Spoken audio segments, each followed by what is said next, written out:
It is the 3rd of September 1942, and somewhere beneath the grey churning surface of the North Atlantic, a German U-boat glides through the dark water at a depth of roughly 60 meters.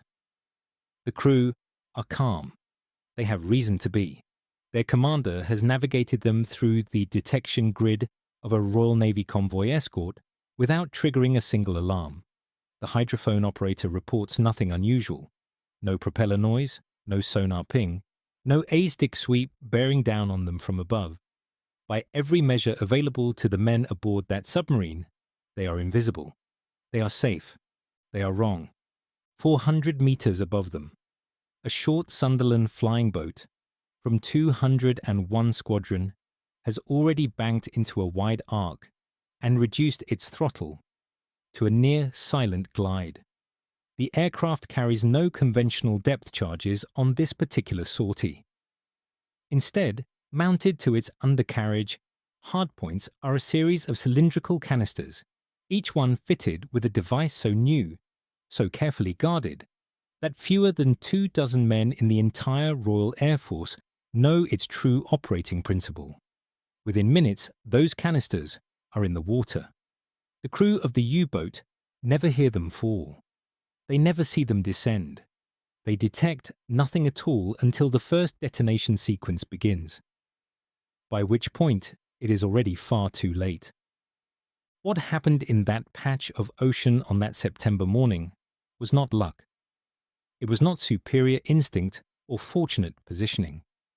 It was the result of nearly 3 years of classified research conducted in laboratories that officially did not exist, by engineers whose names were stripped from official records, working to solve what many in the Admiralty had quietly come to consider an unsolvable problem.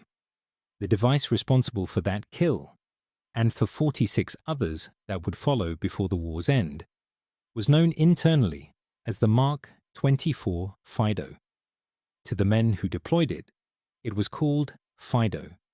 To those who later pieced together what it had done, it became something rather more significant. It became the weapon that changed the mathematics of the Battle of the Atlantic, quietly, invisibly, and without Germany ever fully understanding what was happening to its submarines until it was far too late to respond. To understand why Fido mattered, you need to understand how badly the Allies were losing by the time it entered service.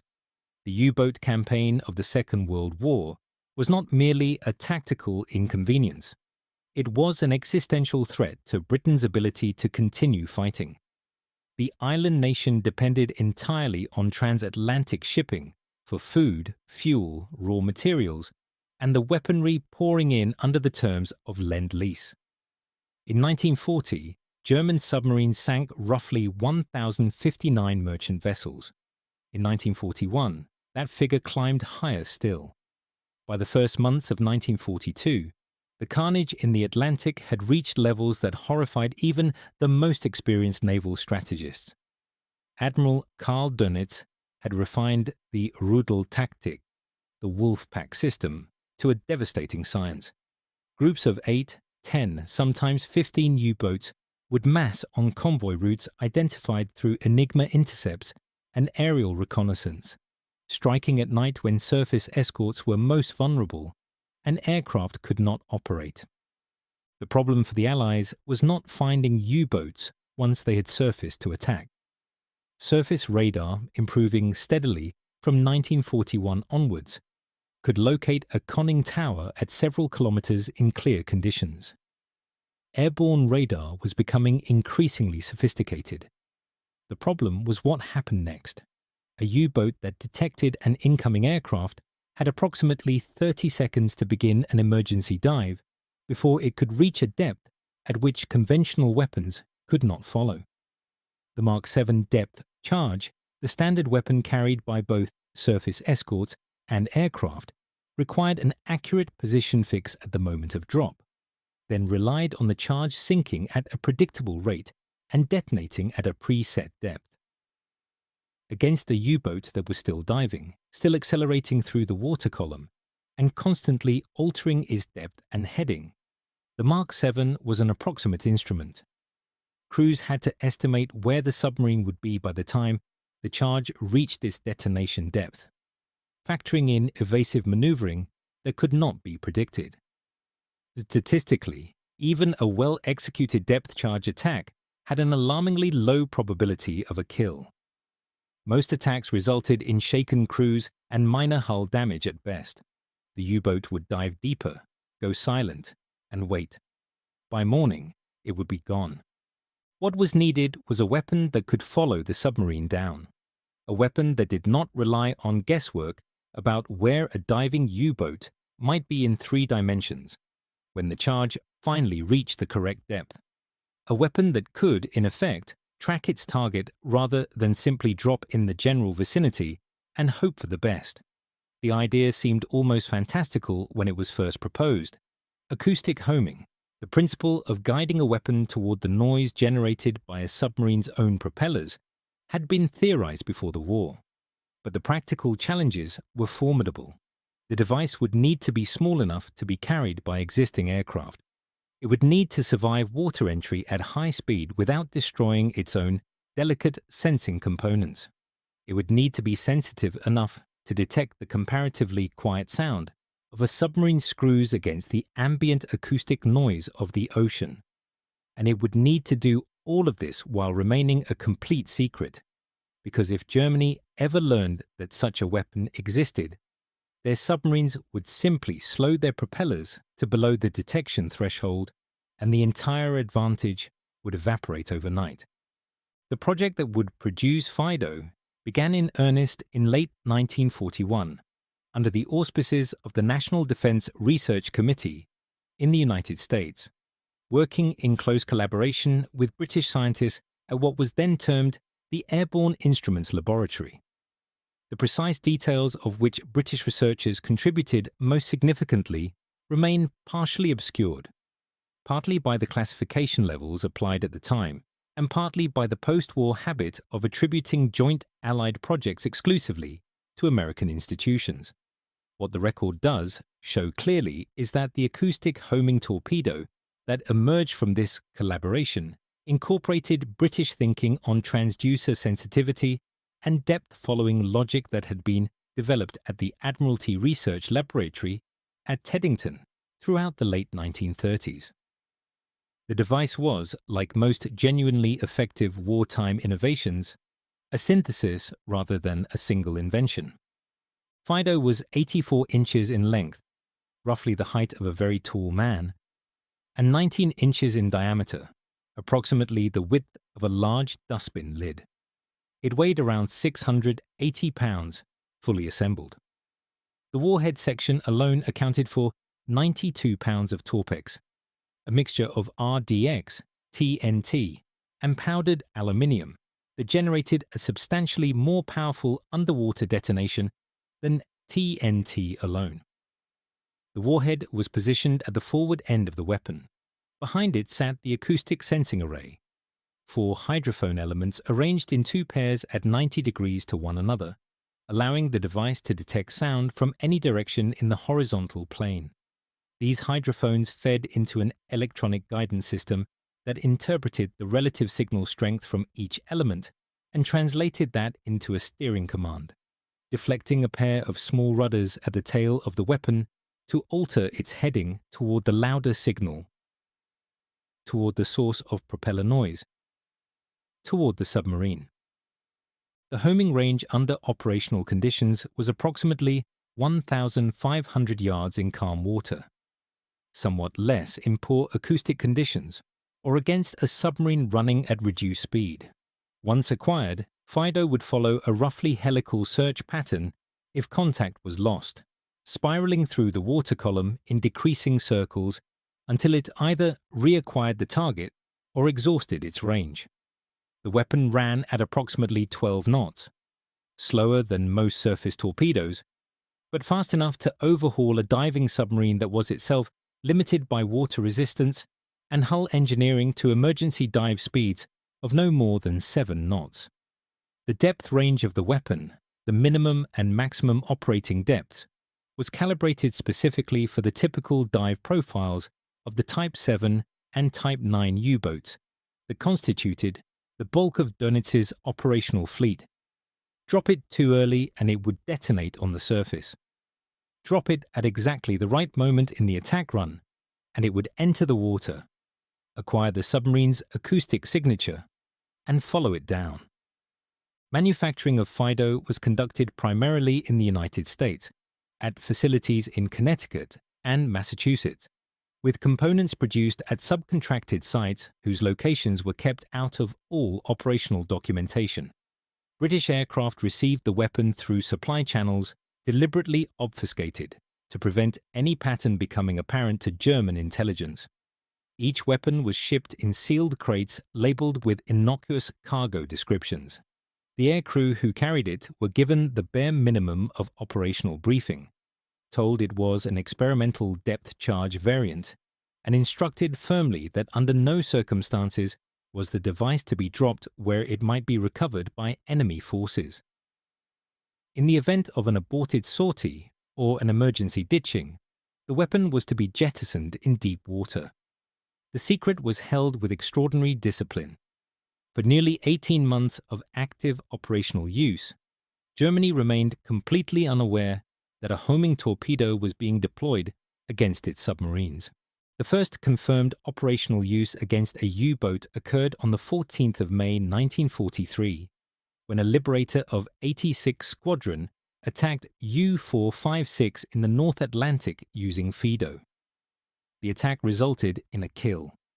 Within the following weeks, further deployments followed across several squadrons of Coastal Command and their American counterparts in the United States Navy's anti-submarine forces. The tempo of successful attacks began to climb. May 1943 was already the most catastrophic month of the war for the U-boat arm, with 41 submarines lost to all causes. But the introduction of Fido added a qualitatively different dimension to the threat. U-boats that successfully completed an emergency dive and believed themselves safe were discovering that safety was no longer guaranteed. The operational accounts that survive from the period describe a recurring pattern. A U-boat would be spotted on the surface by an aircraft, sometimes visually, sometimes through radar. The submarine would begin its dive. The aircraft would close and release what the crew believed was a conventional depth charge pattern.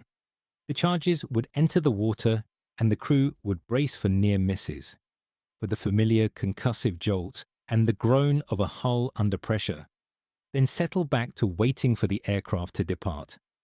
Instead, the charges would track them down. If you are finding this interesting, a quick subscribe helps more than you know. The psychological dimension of this cannot be overstated. German submariners had developed through years of hard experience an intuitive understanding of what a depth charge attack felt like and what it meant. They knew the shallow ones from the deep ones. They knew the spread patterns of British and American escort destroyers. They had doctrine for surviving attacks, and they had confidence in that doctrine, because it had kept most of them alive. Fido systematically invalidated that confidence without the U-boat crews ever being able to articulate why. Submarines were not surviving dives that should have been survivable. Commanders who had executed textbook evasive procedures were not returning to port. The Kriegsmarine's loss reports for the second half of 1943 and through 1944 contain repeated notations of submarines lost to unknown causes after confirmed aircraft contact. Those unknown causes, in dozens of cases, were Fido. The German response was hampered by the completeness of Allied operational security. Without knowing what was being used against their submarines, Kriegsmarine engineers could not design countermeasures. They experimented with acoustic decoys, devices trailed behind a submarine to create a competing sound source. But these were developed in response to a different weapon, the Allied surface-launched Fido equivalent, and were not optimized for the airborne version. Some U-boat commanders began ordering their crews to slow the propellers to the absolute minimum when under air attack, reasoning that reducing propeller noise might defeat whatever detection mechanism the Allies were using. This was partially correct as an instinct. Fido's acoustic sensitivity had a lower threshold, and a submarine running nearly silent at minimal propulsion could occasionally fall below it. But making that choice in the middle of an attack run, with an aircraft overhead and a weapon in the water, required a level of disciplined calm that was extraordinarily difficult to maintain. The American equivalent of Fido was in many respects the same weapon. Indeed, it was the same weapon, sharing the same production line and the same basic design. The distinction between British and American versions lay primarily in the carrying aircraft and the operational doctrine. The United States Navy deployed Fido from Avenger torpedo bombers operating from escort carriers, giving them a reach into mid-ocean areas that land-based Coastal Command aircraft could not always cover. British Coastal Command used the weapon from Liberator's Sunderlands and later Wellingtons, fitted with the lee light for night operations. The combination of British night hunting capability and American mid-ocean coverage created an overlapping web of threat that denied safe haven to U-boats across virtually the entire Atlantic transit route. No other Allied nation developed a comparable weapon during the war. Soviet anti-submarine doctrine relied on contact weapons and surface hunting groups. The French Navy, largely non-operational in the Atlantic War, had no program.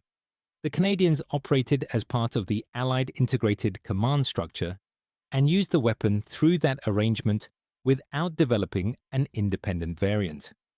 Germany, for its part, never successfully developed a functioning acoustic homing torpedo for anti-submarine use.